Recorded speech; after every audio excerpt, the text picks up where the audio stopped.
Hey, what's up, y'all? This is Shah. I'm just going on a nice walk today. It's been a long time since I did that, but it's beautifully sunny out here, and I just got done being sick for like a week. So I could feel my body just returning back to its normal energetic state. So I thought I'd go out here for a walk. Let me show you guys. I ran into a problem earlier where I couldn't use my iPhone camera to switch between cameras from the front and the back. I guess you can't do that on default, which is really sad, but I downloaded a separate app and it helped me solve that problem, so I'm back. Anyways, I figured I'd just take a stab at vlogging sort of guerrilla style today.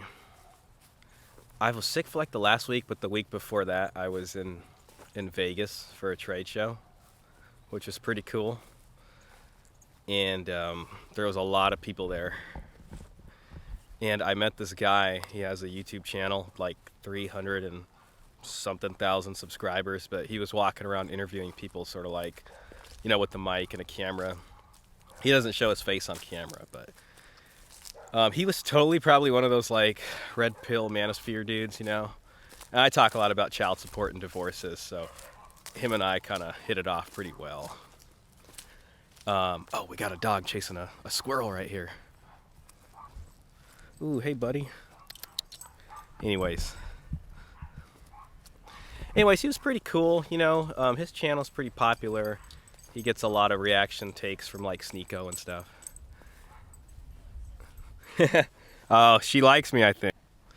Hey, how you doing? Rowdy. His name's Rowdy? Rowdy. Rowdy. Rowdy. Cool.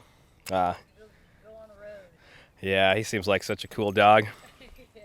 Have a good one. Come on, Bubba.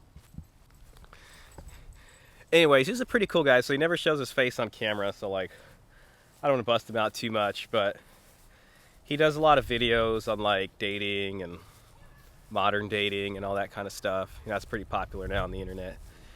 And he was walking around, he had a series of questions, so he came into our booth and he kind of just introduced himself and he started asking me like some of the questions. I wasn't on video or anything. I think he might have had a hot mic though.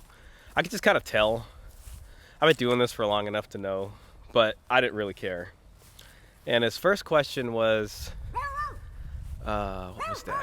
All right, calm down. I'm not gonna do them bad. This area's by like a lot of houses and stuff. His first question was, do women have it easier than men, like in life or in general in society? And you know, his video format is very like, you know, fast cuts, this and that. And I know the question, like I know the temptation is to say yes. But I know that question is framed to be like really reductionist, you know. So he asked me, and I was like, well, attractive people have it easier in society versus unattractive people, you know. And then I kind of started going in on, I don't know, like you can be a guy and you can be like 6'4", you know, broad shoulders, huge chest, all this kind of stuff, square jaw, whatever, and people are going to treat you different, you know, which was kind of taken away where I know he was trying to go, which was the that women have it easier, and then from there it would go into the rest of his script of questions. But it kind of made me think about a lot about that too, because a lot of people on those channels, they're going to say women this, women that, men this, men that, but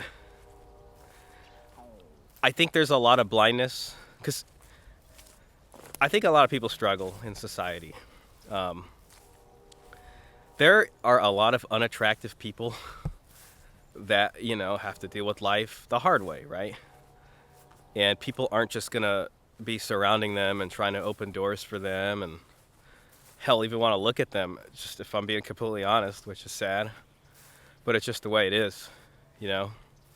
So when they say women have it easier, women have this, women have that, I think they're largely just talking about attractive women, because as if you're not, then, you know, you got to figure something out, you know what I mean? I mean, you can't just go and make an OnlyFans and take naked pictures of yourself and make, you know, a lot of money if people aren't going to open their wallets or want to see it, unfortunately. So, I mean, that is what it is. And I think it's a good idea to give credit to the suffering out there for the people who don't get to benefit in the same way other people do and are largely kind of blamed for things. I think society is a lot of frustration and blame that gets put down on other people, like lower down the pyramid, because people don't have the courage to throw that oppression back upstairs, you know, where it came from. And anyway, so that's what I told him, and then we kind of had a back and forth about that.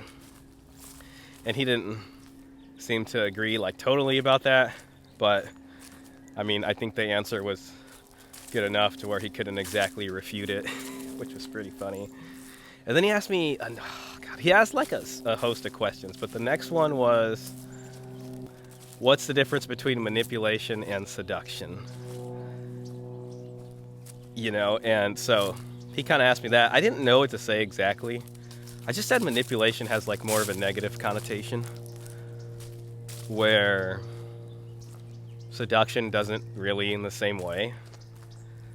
And I told him that.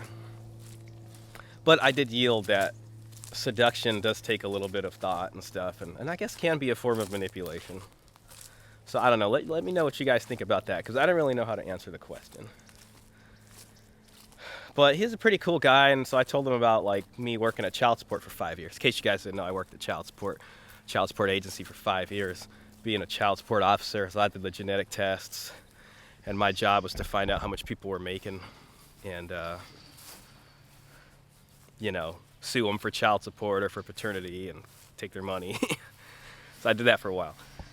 But I got to talking with him about it, and he really wants to make a video about child support. And I was like, hey, dude, you know, if you like, I don't know, I'll do an interview for your channel. I mean, I'm just looking for something to get my channel out there, maybe some kind of exposure, whatever.